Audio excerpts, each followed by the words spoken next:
What's up, guys? Welcome back to the channel. UFC Fight Night Mexico City was weird. It was really weird. We had injuries. We had controversial decisions. We had guys fighting in the crowd. And according to Dana White, it's a great look for the UFC, or not a bad look, as I should say. But I want to focus on the co-main and main event of Brian Ortega versus Yair Rodriguez and Brandon Moreno versus Brandon Royval, because they were just weird. You guys know what I'm saying. It was weird. Let's start off with the co-main event between Yair Rodriguez and Brian Ortega. So I think the main focus point, I guess you could say, is obviously Brian Ortega after the fight, of course, but even before the fight. Brian Ortega, he was coming into this fight. People were doubting him. I was doubting him. Pretty much all UFC and MMA fans were doubting him. He was coming into this fight after a bad shoulder injury. I was there live. I saw it happen. It sucked. And people were doubting him. He hasn't fought in over a year and a half, since July 16th, 2023, or 2022, excuse me. Bad shoulder injury. He hasn't really been winning fights. People have been questioning why he's still at the top of the rankings. Why is he getting this Yair Rodriguez fight, even though it kind of made sense because he was injured? So he was getting doubted a lot going into this fight. We didn't know if his skills were still there. You know, he was improving a lot throughout his career, but is he kind of in a place, where he's stagnating? I thought if he, gets brutally KO'd by Yair Rodriguez, I can't speak, it's like 12:40 in the morning. But I was thinking, if he were to get brutally KO'd by Yair Rodriguez, I thought it was over. I thought it was over for Brian Ortega. I think if he got a bad knockout in this fight, he would have just went on like a downward spiral, just losing fights after losing fights. And I think he wouldn't have been at the top for very long. And then we have Yair Rodriguez, who's coming into this fight after a loss to Alexander Volkanovski. That was the best Volkanovski we've ever seen. So I wasn't too, disappointed at Yair's performance. I was coming into this fight thinking, okay, Yair is going to get this done. He has to get this done. This seems like a very, very winnable fight for Yair Rodriguez, but he just didn't. And Brian Ortega got the win and impressed me and proved a lot of the doubters wrong. In that first round, especially, I thought it was over. Yair hurt him. I think it was with a straight right hand. Brian Ortega got really hurt. I have to rewatch the fight. Did he get knocked down? I think he did. He did. And then Yair Rodriguez was just pounding on him. I think it was a 10-8 round. I thought he was going to get Brian Ortega out of there. It was really close. So he was really hurt in that first round. I'm like, okay, this is kind of what I expected. He's going to get finished here, and it's going to be over, and it's going to suck. But he rallied back, just like Brian Ortega always does. He's a dog. He's an absolute dog. And in that second round, it was just great from the grappling standpoint, because I was worried that his grappling wouldn't be, the big focal point in this fight. I don't know if he still had it and if he could still use it against a Yair Rodriguez, but he did, and that was huge for him. He was able to use his grappling, and it was a big advantage in this fight. And it also proved to me that Yair Rodriguez's defensive grappling, his anti-wrestling, you could say, is really, really bad. I knew it was going to be something that a guy like Alexander Volkanovski can exploit, and he absolutely did, but I gave him the benefit of the doubt. I mean, it's Alexander Volkanovski, at the time the best fighter in the world, so I'm like, okay, Yair will improve. Volkanovski's the man, but he didn't. He looked like a fish out of water with Ortega on the ground. In the second round, Ortega was just able to control him the entire round. I thought that was a 10-8 round as well. I thought we had two 10-8 rounds, because if you read the rule book, you could absolutely give those rounds 10-8 to Yair in the first and 10-8 to Ortega in the second. And I'm like, okay, here we go. This is huge for Ortega. He knows he can now go and grapple, go and wrestle, and he knows he has that advantage there. So that was huge. He was able to land some ground and pound. That was real nice. And in that third round, man, he found that arm triangle submission, and it was absolutely beautiful. Complete fish out of water Yair Rodriguez is on the ground compared to Brian Ortega. So I'm super happy for Brian Ortega. Proved a lot of the doubters wrong, myself included.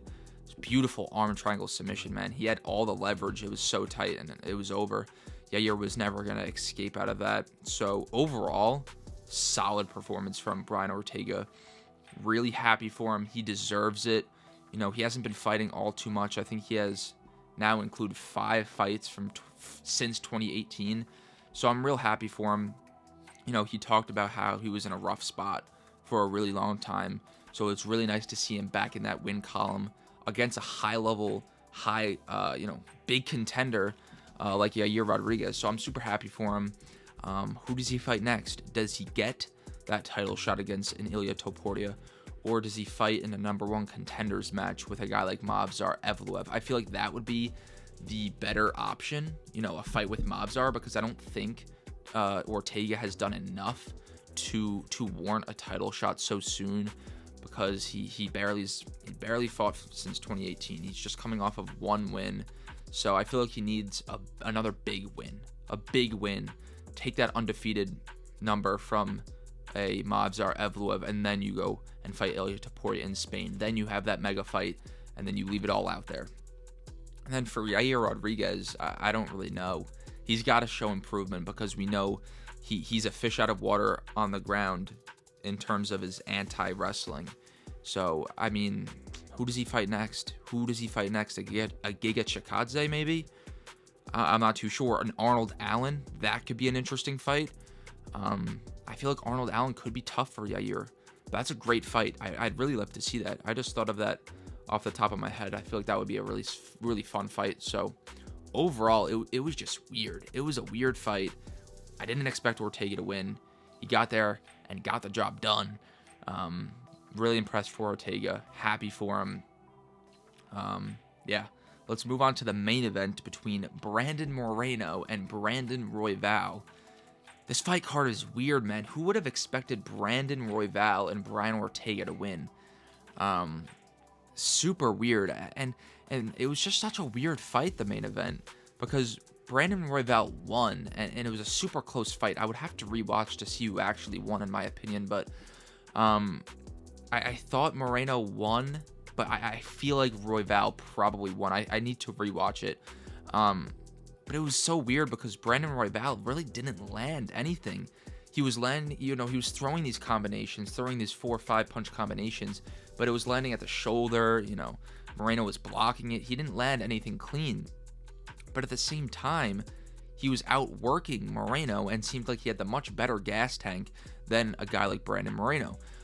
We know Royval fights or trains out of Colorado, so he had the he had the gas tank to fight in Mexico City. But it was I expected this from Brandon Royval. Be very active, be a dog in that octagon. But what really shocked me was Brandon Moreno. I mean, I've said numerous times that he is the best flyweight alive. He is the most skilled flyweight alive. If you give the skills of Brandon Moreno to a middleweight, they're the champion. But it was so weird. He just seemed off. He didn't seem like he had the dog in him. Throwing 1 punch and then, exiting. Throwing these 1-2 punch combinations that didn't work the entire fight, and he kept throwing them. I think at one point, I counted it up, he threw 6 overhand rights in a row. I mean, like, what are we doing? And Royval, he was trying to make the read with the knee up the middle, but he didn't even land it. I mean, it was shocking to me. After that 6th overhand right thrown from Brandon Moreno, I was like, okay, Royval, let's throw the knee now. Let's throw the knee. He's done the same. He's thrown the same punch 6 times in a row. And it might have even been more. It might have been 7, 8 overhand rights. I don't know. I just started counting and it got up to 6. So that was interesting. Man, disappointed in Brandon Moreno. Why didn't he throw those combinations? Why didn't he throw 4 or 5 punch combinations? He was landing the much bigger shots on Royval. He landed some really clean shots throughout the fight, but he just didn't have the input, or the output, I should say. And then when he went into the grappling exchanges, he kind of just stalled the fight. It was like he was up 3-1 going into the 5th. It was really weird.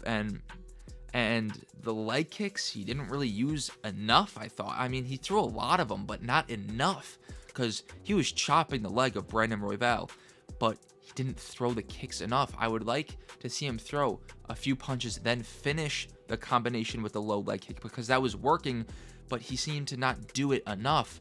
So I was shocked. I was shocked from Brandon Moreno. Overall, the card was just weird. I did not expect Brandon Royval and Brian Ortega to win. In no world I thought they were going to win. I thought Moreno would get it done pretty easily, and I don't know.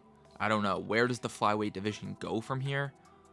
We're in a weird spot. I feel like we need to start pushing a guy like Muhammad Mokaev up the rankings, because we need new blood at the top of the division.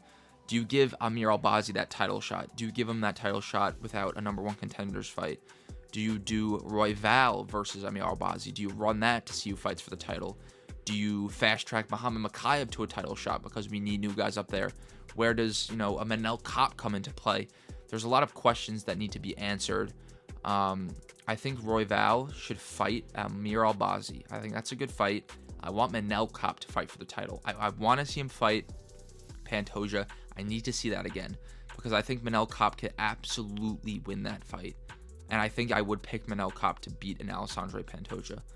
And then you run Royval versus Amir Albazi to see who fights for the title next. And then in terms of Brandon Moreno, where does he go from here? I know Henry Cejudo called him out earlier today. I think that's an interesting fight. If Henry Cejudo can get back to 125 pounds, I don't think Moreno would want to move up to 135. I think he's too small. And I think he's good at 125. It was just a shocking performance.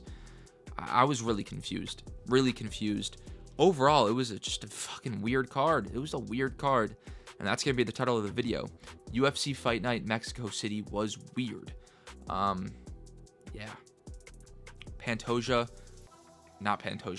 Brandon Royval gets it done. Brian Ortega gets it done in shocking fashion for both guys, in my opinion. Let me know what you think. Peace out.